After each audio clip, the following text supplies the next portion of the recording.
मतलब 1,16 मतलब 22 का रेट वाला, 24 वाला का रेट एक ही आता है, 24 का रेट।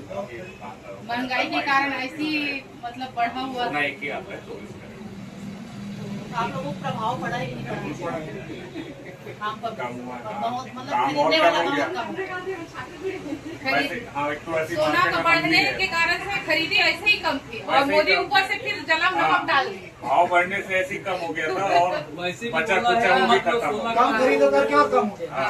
तो जब से अभियान चला है तब से खरीदी बिक्री में कितना फर्क पड़ा है? जब से अभियान मोदी जी किए हैं, खरीदी बिक्री में कितना फर्क पड़ा है? भाई खरीदी लोग अब देखो, भाव बढ़ने से पुराना तो बेच रहे हैं, नया नहीं बिक रहा। ये नया नहीं ले जा रहे, हाँ, पुराना को ला के अब पैसे की जरूरत है तो बात ही है, नया माल बिकना कम है। कुल मिला के इनका प्रभाव पूरा ऐसा नहीं होना चाहिए, गलत बात है। एक साल किसी के व्यापार के लिए ऐसा नहीं कहना चाहिए। एक साल के लिए सोना नमक खरीदो करके बोले, एक साल इससे क्या सराफा करेंगे? व्यापारियों में क्या व्यापारी है? क्या करेंगे? एक साल आक्रोश है कि नहीं है भाई, सर? हमारा माल नहीं बिकेगा तो क्या करेंगे? रोजी रोटी कैसे चलेगी, खर्चा कैसे चलेगा? अभी हम लोग किराना दुकान में भी गए थे, वहाँ भी हम लोग सब चर्चा किए व्यापारियों से, ग्राहकों से। तो वहाँ पता चला कि वहाँ जो मोदी जी की नीति है उसका पूरा सर आम जनता ऊपर पड़ रहा है और महंगाई बढ़ी और उसमें आम जनता परेशान है। और यहाँ क्या स्थिति है मैं थोड़ा आपसे जानना चाहूंगा। बीच में जैसे डीमोनेटाइजेशन हुआ था 8 नवम्बर को, उसका असर तो सीधा व्यापारियों के ऊपर पड़ा था। और अभी कुछ एक हफ्ता पहले मोदी जी ने फिर स्टेटमेंट दिया कि आप पूरे देश की जनता से अपील करी कि सोना चांदी खरीदना बंद कर दे। तो इसका असर आपको व्यापारियों को पड़ रहा है कि आम जनता को पड़ रहा है? व्यापार देखो, खाली एक व्यक्ति से नहीं चलता मार्केट। क्या आप इस सराफा के भी व्यापारी है, कपड़े वाले की है, किराना भी, हर एक तरह का व्यापार है। एक व्यापार पे अगर फर्क पड़ेगा तो उसका इफेक्ट पूरे मार्केट पे आता है।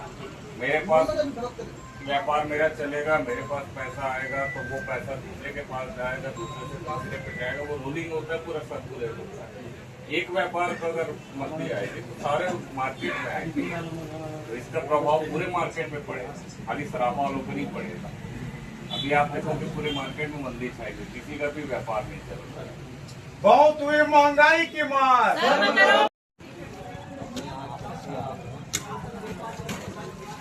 बढ़े कि नहीं बढ़े, बढ़े कि नहीं बढ़े, तो प्रभाव पड़ा था कि नहीं पड़ा, कम होना चाहिए कि नहीं होना चाहिए। अभी खेती बाड़ी के दिन है, पर्याप्त मात्रा में किसान ला डीजल नहीं मिली और ना तो हमारे किसान ट्रैक्टर चला पाई, ना तो कोई खेती कर नहीं पाई, कोई दिक्कत हुई नहीं।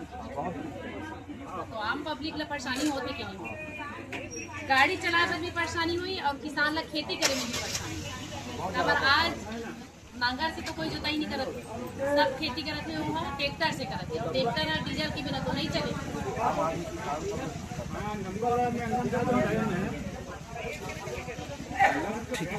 दो बार रेट बढ़ाए भाई, हफ्ते एक बार 3 रुपए लीटर और दूसरी बार 1 रुपए लीटर, 4 रुपए लीटर सीधा रेट बढ़ गया, बहुत ज्यादा बढ़ गया। सबसे ज्यादा दिक्कत वो था जब मोदी सरकार, जब क्रूड ऑयल का रेट कम था उस समय मोदी सरकार पेट्रोल और डीजल का रेट कम नहीं करी। अभी क्रूड ऑयल थोड़ा सा बढ़ गया तो 3 रुपए और 1 रुपए करके 4 रुपए लीटर रेट बढ़ा दिया। तो इसका जब कम होता है तो उसका फायदा भी जनता को देना चाहिए। बढ़ा तो आप सीधा महंगाई का मार सीधा जनता के ऊपर, तो गलत है कि नहीं? ये नहीं। मोदी तेरी तानाशाही नहीं चलेगी, नहीं चलेगी। मोदी तेरी तानाशाही नहीं चलेगी, नहीं चलेगी।